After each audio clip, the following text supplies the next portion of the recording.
The one thing that most survival experts say is the one most important thing is the thing that you guys said was, most of you guys said was the least important.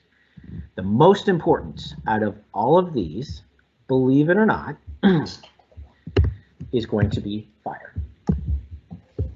Fire is the most important in most situations. Now, you know, some situations are going to be different than others, but almost 9 times out of 10, the first thing that you need to concern yourself with and get yourself situated with is some way to make a fire or get a fire going. The reason with fire, you can cook food, you can boil water, you can signal rescuers, you can stay warm. It also helps to keep animals away, whether they are big scary bears or if they are mosquitoes and annoying insects. Fire is, in most situations, is the most important. Next, the next most important thing, according to most survival experts, is shelter. So after you get your fire going, then you would focus on making your shelter or finding a shelter, or you want to try to maybe make a fire that's close to a shelter that's already been made. But in a shelter, you get protection from the elements. It makes it easier to sleep through the night. And so shelter would be number 2. Number 3 is water. And you know, there's, and I'm going to talk about why the priorities are, but water is number 3 because you can go 3 or 4 days without water. But be careful because not all water is safe to drink, even if it looks clear, and we'll get into that later on in today's lesson. Food is the last thing that you should worry about. And the reason being is that food, you can go 3 to 4 weeks without food before you starve. So your food is not a number 1 priority. Food is not a priority whenever you're in a survival situation. And most people don't think that. There were a lot of people who thought food was the first thing. And it's not an uncommon answer when you ask a lot of people who are not familiar with surviving and living in the wilderness or what have you. Those are the 4 most important things and their ranks. Now, which leads us into the rules of 3. You can survive 3 minutes without air before you die. You can survive 3 hours without shelter in a harsh environment. When I say harsh environment, meaning that it is like really cold, typically very cold, could be dry, but you can go 3 hours being exposed before you, in a harsh environment, before you would get succumb to the environment, the harsh conditions. You can go 3 days without water, and then you can go 3 weeks without food. So that's why the priorities are what they are. Now, fire is not going to necessarily help you get air, but fire can help you and is a tool to help you with the other things. The fire can help you make your shelter. You can boil water to make it safe to drink. You can cook food to make that safe to more palatable and safer to eat also. So fire is your number 1 thing that you should always consider before doing anything else in a survival situation. And once you get a fire going, sometimes it's also a good psychological boost too. Okay, so let's start with the survival stresses. So a survival situation will put you under physical and mental pressure. You will have to overcome some or all of the following. You'll either have to overcome fear and anxiety, pain, sickness and injury, cold and heat, thirst, hunger, fatigue, sleep deprivation, boredom, and then loneliness and isolation if you're by yourself.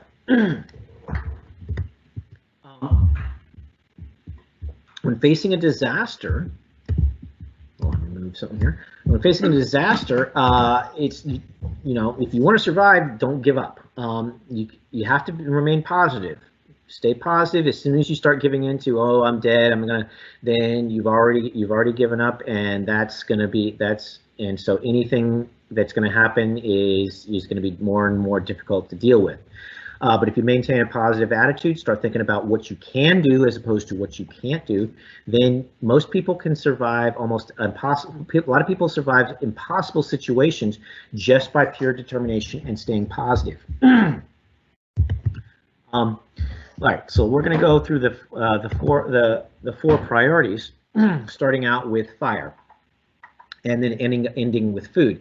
And so, putting this, I've done this several times, and each week would be dedicated to each one of these priorities.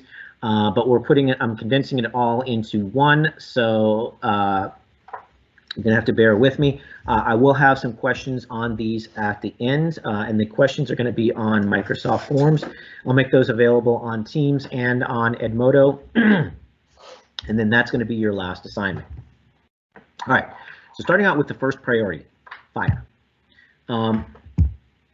So with fire, that is the number one thing you should always take with you in a survival situation. And that is a way to make fire. So there are many different varieties of making fire, and we'll talk about, well, you know, kind of more of the chemical and physical attributes of how to get a fire going and how to start it. But you know, just having a simple match, having a lighter with you is in a survival situation is crucial. If you have just a simple lighter, that would take care of a lot of your problems, because you can start. You can start many different fires in different situations. You could with a lighter, you could even get damp wood to start fire to start. But even if you don't have a lighter with you, there are other options in order to get a fire going. When you're starting a fire, you always want to use wood that is as dry as possible. If there is any moisture at all, it's going to be more difficult. The reason being is because of the physics involved in heat. You have to get the heat, you have to get the water out, and the only way to get the water out is to boil it. So you have to get it hot, you have to get the wood hot enough in order to boil off any of the water. And as you can see on this picture,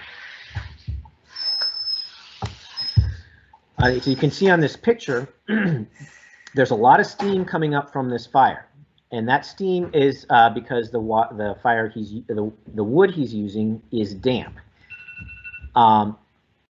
and so that steam has to boil off before the rest of that wood can start. And so that's why if you can start with dry wood, that makes it so much easier to get a campfire going.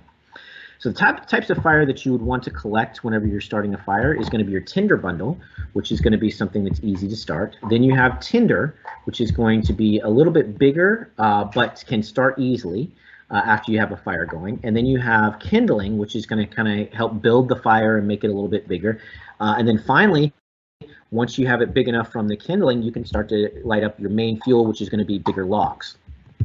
So let's talk about each one of those individually. Starting with a tinder bundle, this is going to be the first part that's going to be lit up, so it has to be easy to start up. You want to use very thin, fibrous, and dry, very, very, very dry, in order to get it to work. If, again, any moisture at all in it, it's going to be that much more difficult to get the fire going. And as a matter of fact, you could probably get away with having a little bit of moisture on some of the other things, but your tinder bundle it's essential that your tinder bundle is dry. The first thing you want to do is you want to build it into a bird's nest.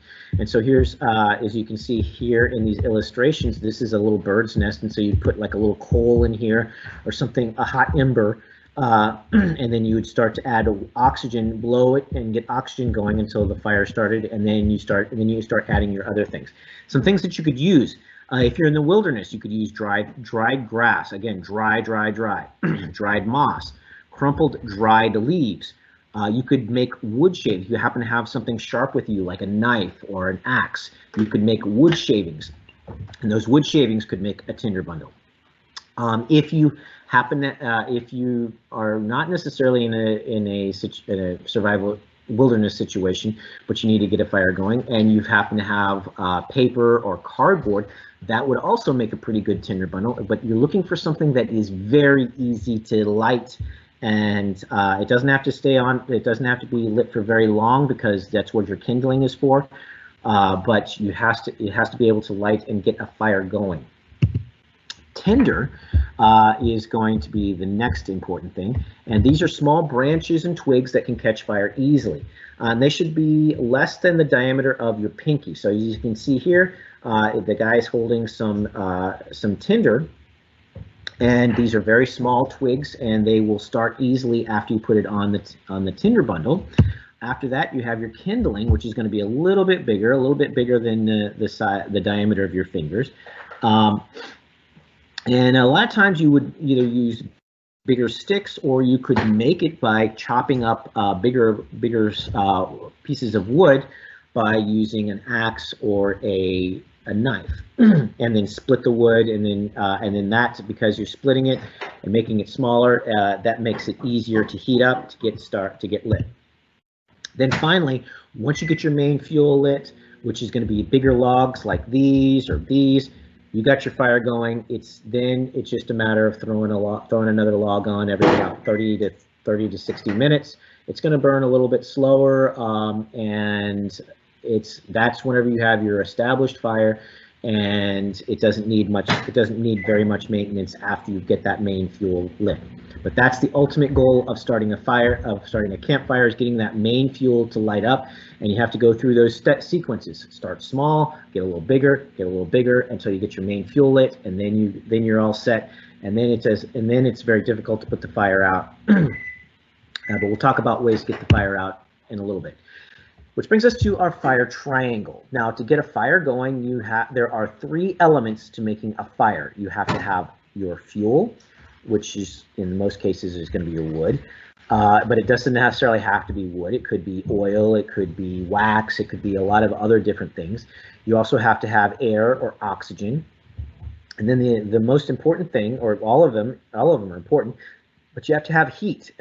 You could have oxygen and fuel, and oxygen and fuel exist all the time with each other, but you need a spark. You need some type of heat source in order to get the fire started, get it going.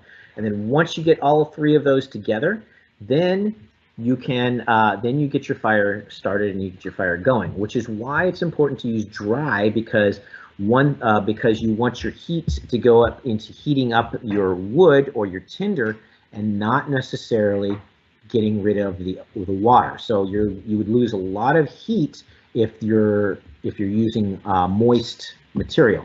If you take any of those 3 out, you're going to put the fire out. So if you take out oxygen, if you cover up the fire, you smother the fire and deprive it of oxygen, the fire is going to go out. If you let the fuel burn out, the fire is going to go out. And then finally, if you can get rid of the heat, the fire is going to go out. And out of those 3, the heat is the easiest one to get rid of. How do you get rid of the heat? You put water on it, because water absorbs heat very well, and when the water gets onto the fire, it immediately turns into steam. That, to go from a liquid to a gas or steam, requires a lot of energy, and that energy comes in the form of heat. And so doing this isn't necessarily depriving it of oxygen, which is what a lot of people think. You're not depriving it of oxygen, you are taking away the heat. And so when you take away the heat, that's one part of the fire triangle. The fire will go out. Which brings us to starting a fire. So you have to build up the heat. There are many different ways to build up heat. Ancient civilizations and cultures figured out that to build up heat, you could use a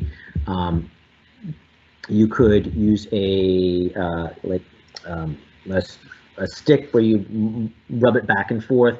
You could take a stick and actually move it back and forth on a piece of wood, and all you're doing there is you are building up you're building up heat. And every time you do that, you shave off just a little piece of the wood, and if that little piece of the wood is hot enough, it will start to glow and become an ember. They take that ember, put it in a tinder bundle, blow it, and then that's the process of making a fire. That's how the primitives did it. That's how humans have been doing it for thousands and thousands of years. With modern technology, though, if you happen to have these other objects available, they work just as fine, and the idea is to bring up the temperature to 480 degrees. So you could use a battery, and if you happen to have steel wool, a battery and steel wool will start a fire. As you can see, it's starting to glow right here. Then you just put something that's going to light very easily on there, get your fire going. This is going to be this is flint and steel. So flint and steel, you strike it, it strikes off a piece of the flint, and then that flint can be used to start a fire. Matches, it's a chemical fire. You could even use sunlight. If you have a magnifying glass, you could magnify the light to shine it on the fire on a particular place, get that to start to heat up, and there's another way of starting a fire. So the idea is to build up heat in a small area, because the smaller the area, the smaller the mass, the easier it is to build up the heat. And the magic number is 480 degrees. When you get 480 degrees, that's enough heat to start a fire. Then you make sure that you have all of the other elements, your oxygen and whatnot. So for safety, first off, you have to make sure before you make a campfire or a fire, you have what's called a ring of fire. You want to move anything that can catch fire at least 6 feet or more away from the fire. Sometimes people build like a perimeter of rocks. Like here we have our fire triangle right here, and this is about 6 feet from our fire, and it's a little wall of rocks, and then that way that kind of marks the territory between. You can put your fuel out here or your logs out here, and then you bring them in as you need them. But that way, if fires have a tendency of sparking, and you don't want that spark to start a fire somewhere else. The other thing that's essential before you start a fire is a way to put the fire out. So a bucket of water or some type of water source is always a good idea. And the bucket of water can be used to put out the fire, or it could be used to control or slow the fire. So here you can see a fire that's kind of gotten out of control. So they're throwing water on there to put the fire, to slow down the fire or to put it out, because you don't want it to spread. So fire is something that needs to be respected. If you don't respect it, it will come out and bite you and hurt you. So you can control fire, but you just have to be smart about it and have a way to control it and have a way to put it out if things gotta get out of hand. Always do these two things before starting a fire. Have a ring of fire and have a bucket of water, so that way you can put it out if you need to. All right, moving on to shelter. Now there are different types of shelters. You could have no shelter at all. You could use caves. You could use a bush shelter. You could have a vehicle, or you could have a man-made shelter. Now for the rest of this, I don't have very many pictures. I kind of ran out of time. I have the content in here, but I don't have very many pictures, and I apologize for that. I just ran out of time. Hopefully you guys can kind of follow along with me without the pictures. So considerations for making a good shelter. You want the shelter to be insulated from the ground. You want to keep yourself, so if you can't necessarily make a shelter that goes over your head, you want to have something underneath you to keep the ground from pulling heat, because if the ground is cooler than you are, it's going to pull heat away from you, make you cold. And if you get too cold, it's going to be hard to sleep. You're susceptible to get sick, and you lose more energy, and it is also disheartening and psychological. So you want to find a way of insulating yourself from the ground. Dry leaves, moss, anything that can keep you a little bit above the ground that keeps you insulated. You want to insulate the above you to try to also keep the heat in. Even if you can't get a fire going, if you have something over your head, you are a heat generator yourself. So you're going to generate some heat, and if you have something over your head, that's going to keep the heat from escaping, keeping it in your shelter, and so therefore it's going to keep you a little bit warmer through the night. Make sure when you make your roof that you shingle it and have a very steep angle to keep the rain out. You also want it to be strong. You have to have strong foundation to keep against the wind, so that way the wind's not going to knock it over easily. And then also you want to have enough room that you can move around, if you know, sit up if you want to, turn around, or do what you need to inside of there. So those are some considerations. Also, make sure that you do it in a safe area. You don't want to do it too close to a stream. Streams have a tendency of flooding in unexpected times and washing your shelter or you downriver. You also want to make sure that you're not doing it have a shelter underneath a lot of dead trees or tree limbs, because they could fall down on top of you, especially if it gets windy at night. If there's no time for a shelter, you at least want to keep yourself insulated. Your clothing is going to be your best line of defense. And one of your best options is to use a big tree. So sit next to a big tree, under a trunk, next to a trunk, under you know, the conifer or some type of a very bushy type of tree that kind of has a little bit of insulation over you. So that would be, you know, if you don't have time to make a shelter, a tree next to a tree trunk, a very big tree trunk, the bigger the better, is best. Also, you want to make sure that you are on the that you are protected against the wind, because that's another source of heat that can be drawn away from you, is wind. So big trees would be your first option to go for if you don't have time to make a shelter or for whatever reason. Also, if you make a fire, if you can make a fire near where you're sleeping and sleep next to the fire, that could help keep you warm even if you can't make a fire. So if you know it's not going to rain and you just don't have time to make a shelter, at least make a fire, sleep next to the fire, and that should keep you going for the night, and then you can make a shelter the next day. Caves are good for escaping the elements quickly if you can find them. Sometimes, you know, if you're in mountainous areas or hilly areas, there's caves that occur all the time. Sometimes there's growth over them, vegetation around the openings, so it might be hard to notice them. But if you can find one, that would be a good find, and that would be one less thing that you'd have to build in order to get away. But you got to be careful. Be careful about making a fire, especially on very small caves. And when I say when I'm worried about thermal cracks and cave-ins to crush you, I'm not talking about big caves that you have plenty of headroom and they're about the size, at least the size of a house inside. I'm talking about little small caves, little small holes inside of the hillside that are surrounded by rocks, and those smaller rocks could be susceptible to thermal cracks. So be careful making a fire around a small cave.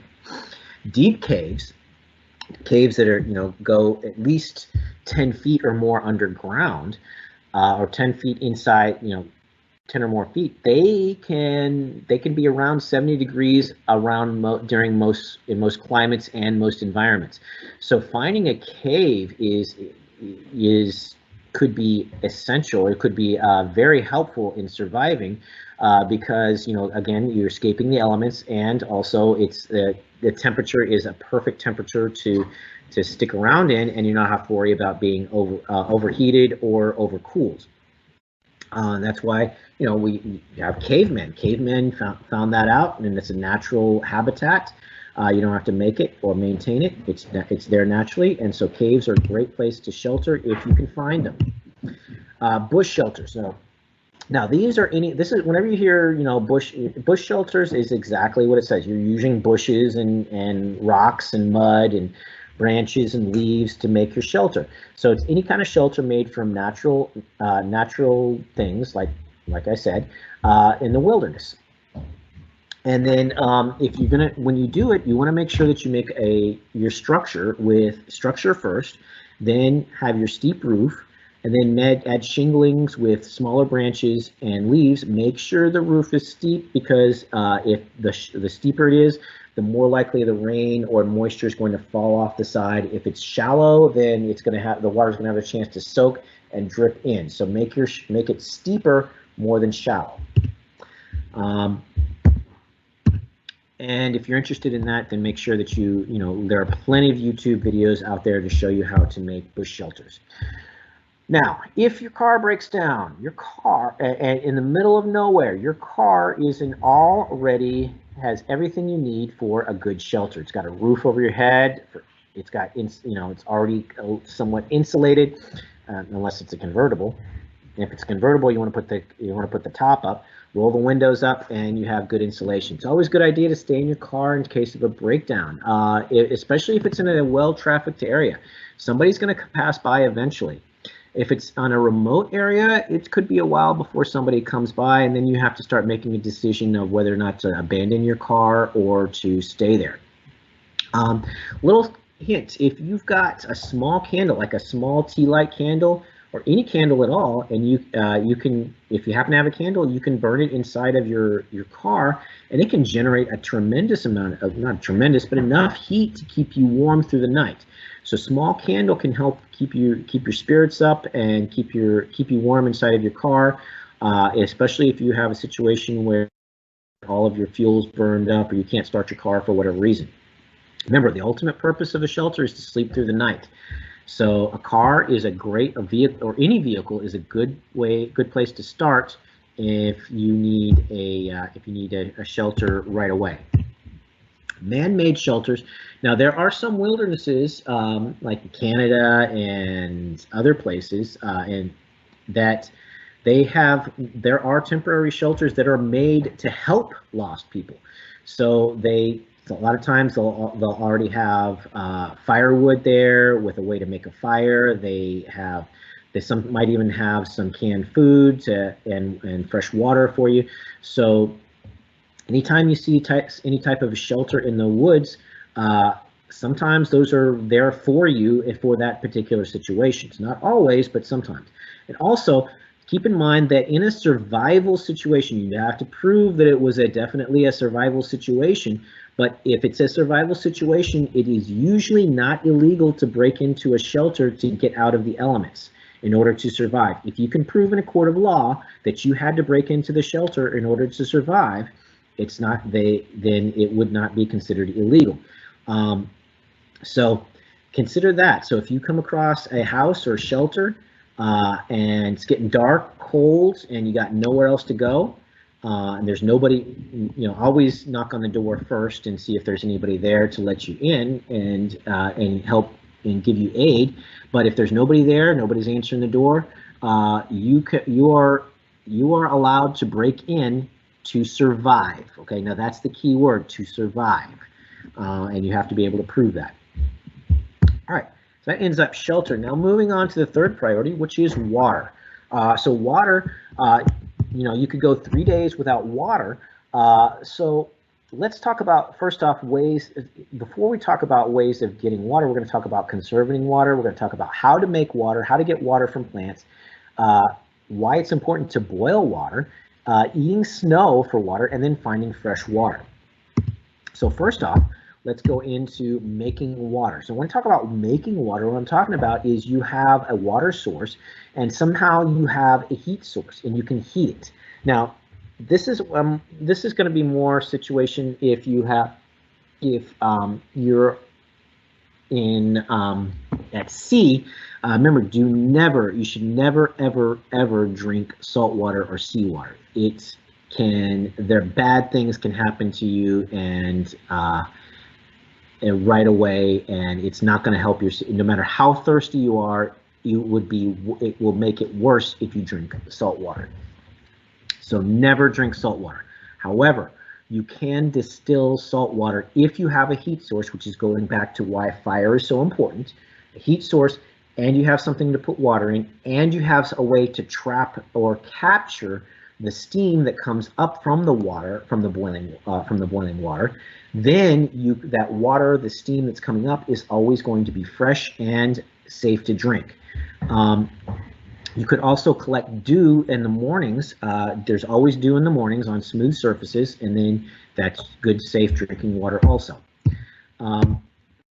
Collecting water from plants. If you happen to have a plastic bag, you can wrap that plastic bag around most leaves of either trees or bushes or any kind of plant, and plants will transpire, meaning that they will they give off water as part of their respiration, and that plastic bag can capture that water vapor and make little water droplets. It's not going to be enough to quench a thirst. It's not going to be enough to to keep you well hydrated, but it's enough to kind of stave off extreme dehydration.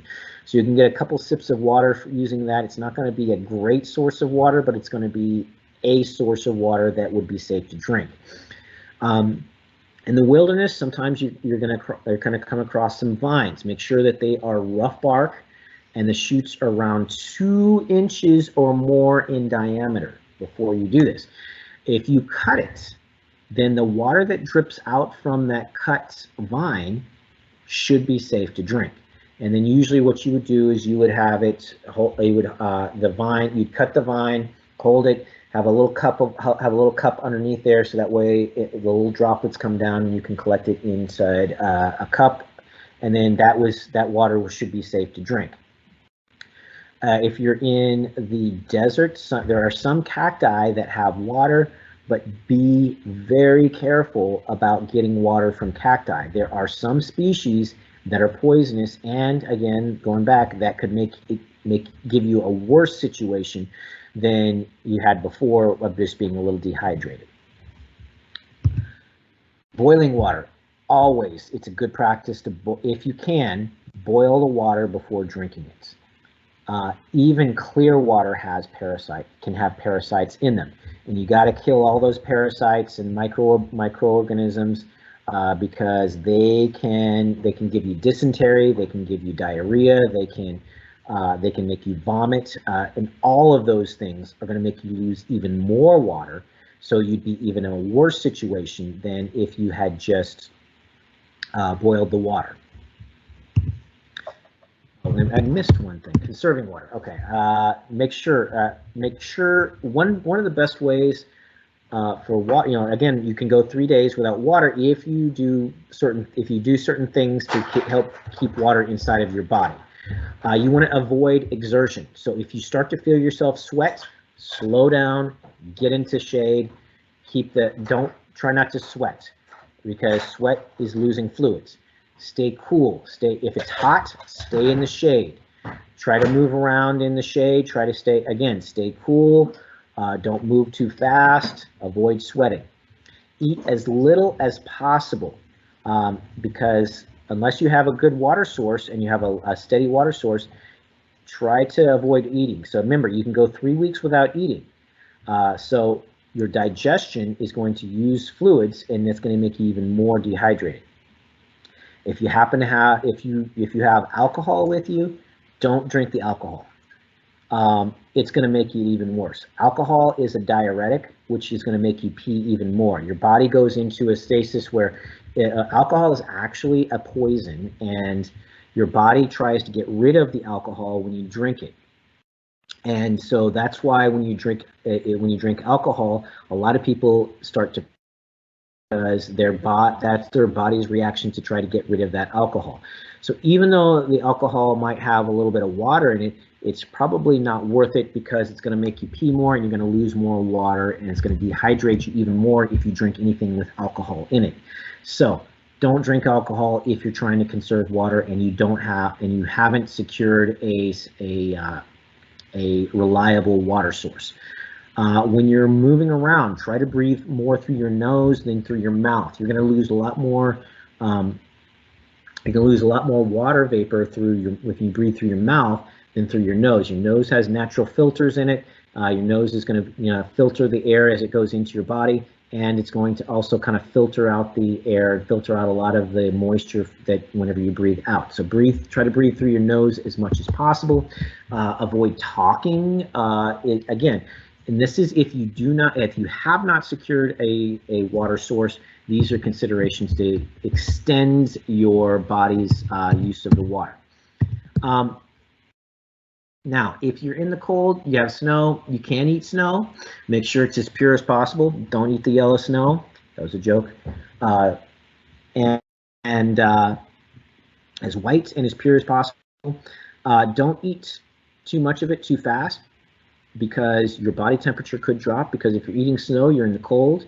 And if you're in the cold, you want to stay warm. And if you're getting cold on the outside and getting cold on the inside, you're going to get hypothermia that much faster.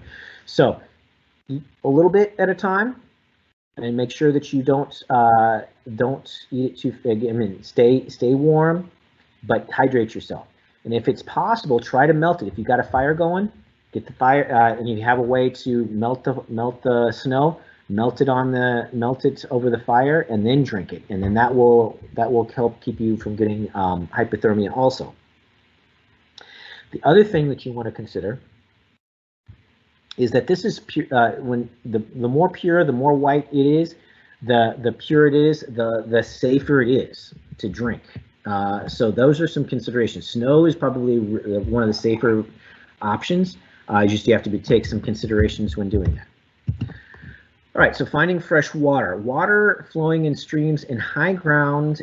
The higher the ground, usually the safer, because what you're trying to avoid is anything that might be dead in the water that is carrying microorganisms. But the higher ground and flowing streams, if it's stagnant, it's usually not safe. You don't want to drink any water, straight water that's coming from stagnant water.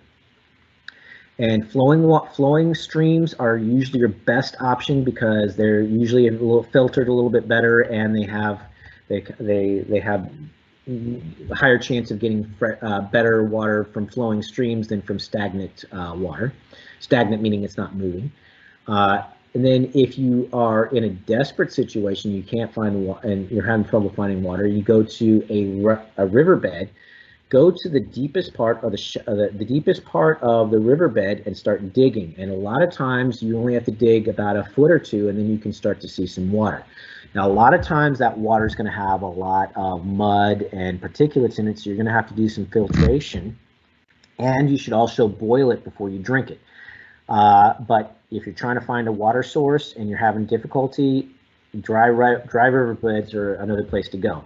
You can also, there's some animals also kind of, if you know how to read animals and follow where the birds are going, a lot of times birds go back and forth between water sources. So if you're watch birds and see where they're going, where a lot of birds are going towards, that's going to be another good water source to get. And always remember, boil it if you can. Last priority, food. So we're going to talk about edibility tests, food from plants, foods to avoid, commonly found wild edibles, animals for food, and animals to avoid. So the edibility test. Now this is I kind of condensed this a little bit. This is a little bit more, it's a little bit more extensive than this. And make sure that, before you do the edibility test, and an edibility test should really only be done in an emergency situation. Again, you can go 3 weeks without food. So if you don't know, your best option is to not eat it. If you know it, then you can go ahead and eat it. But if you're getting really desperate and you really need something to eat, this is the edit. The first thing is to inspect it. Make sure it's not slimy. Make sure that there's not a lot of insects or it's not moldy. So inspect it. Then smell it. Does it smell? If it smells bad, don't eat it. If it smells like bitter almonds or peaches, don't eat it. Okay, those are some of those are indicators that it is poisonous. Now, if it's passed the first two tests, then you move on to the next one, which is skin irritation. So you're going to take a little bit of that, whatever it is, and you're going to rub it. You can rub it on like the soft part of the underarm, or any parts under your arm, right here, where the skin is a lot thinner. So on the top part, your skin is usually thicker. Underneath, your skin is usually thinner. And you want to use the thin part of your skin for this part of the test. And so you're going to rub it on that tender part, and then see if you have any. And wait a minute or two, and see if you have any discomfort. You get a rash or swelling or discomfort of any kind, don't eat it. It's bad. It's an indicator that it's poisonous. And then if it's passed those tests, you've rubbed it on your skin, you haven't gotten any rash, no discomfort, then you're ready for the next test, which is the lip, mouth, and tongue. Now, you're going to go each one of them and wait 15 seconds before going on to the next one. So you start out with your lips, okay? So you touch it to your lips, rub it on your lips a little bit, on the outer part of your lips, and then wait 15 seconds. and you're looking for any type of discomfort from irritation, from swelling, from stinging or burning, if you any point in time you feel that in any of these, stop, throw it away, don't eat it. After your lips, then you're going to go inside your cheek. Okay, and if you do that and your cheek is good, you touch it with your tip of your tongue. Okay, and you wait 15 seconds. If your tongue is fine, then you're going to take a little bite, chew on it, and then spit it out. And then wait to see if your mouth starts to feel anything. If after that everything comes out okay, then you're ready to swallow a very, very, very, very small piece. So take a small piece, chew it up, swallow it, wait a few hours, and then see if anything changes. Do you have any discomfort? Do you have any stomach cramps? Stomach cramps are a good sign that it's probably poisonous and you don't want to eat it. If you haven't gotten any stomach cramps, if you haven't gotten any irritation or swelling or burning or anything like that, then you're ready to eat a little bit more and then swallow.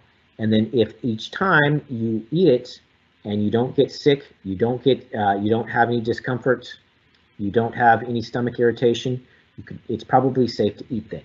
But you have to go slow and methodical and go step by step before you determine that. And it's always best practice to only do this if you don't have any other options. Always eat stuff that you know is good to eat. And this is only for stuff if you can't find anything that you know is good to eat, and you're getting really, really, really, really hungry, and you're getting close to starvation. Avoid plants, and this is going back to what I said before. Try to only eat plants that you can positively identify, and then avoid plants that you do not know. And then always perform the edibility test on unknown plants if you can't find an edible plant that you know is edible. Now, there are some plants to avoid. If it's poison oak, poison ivy, again, both of those, if it's leaves of 3, let it be. Now, there are some exceptions, but you have to know what you're looking for. There are some plants that have 3 leaves that are safe. They're safe to eat. Blackberry is an example of one of them. But if you don't know enough to tell the difference between poison ivy, poison oak, and any other type of plant, if you see 3 leaves, walk away. Virginia creeper is another one. That's a vining type of plant. It's got 5 finger-like leaves that go out, and they kind of creep around, just like it says, it creeps around. That is also very poisonous. But if you do the edibility test on that, it will irritate your skin. Every time I get that stuff growing all over the place in my yard, I try to pull it out, and every time I do, I get my skin gets irritated. That's an indication that it is poisonous. Animals for food. Most animals are edible with some exceptions. And now, when you eat animals, you want to make sure that they are freshly killed animals. You don't want to eat an animal that's been sitting around for a while. They're going to have a lot of bad bacteria, viruses, fungi, and other parasites that will make your situation even worse. Always be sure to cook the meat of fish, mammals, birds, reptiles, and amphibians before you eat them. Again, that gets rid of any microorganisms and bacteria that might be on them. Also, it also kind of changes the texture of the meat to make it easier to digest.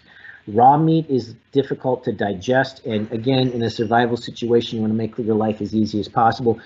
Cooking your food makes it easier to digest. Most insects are okay to eat. There are some exceptions, and I'm going to go into those exceptions in a minute.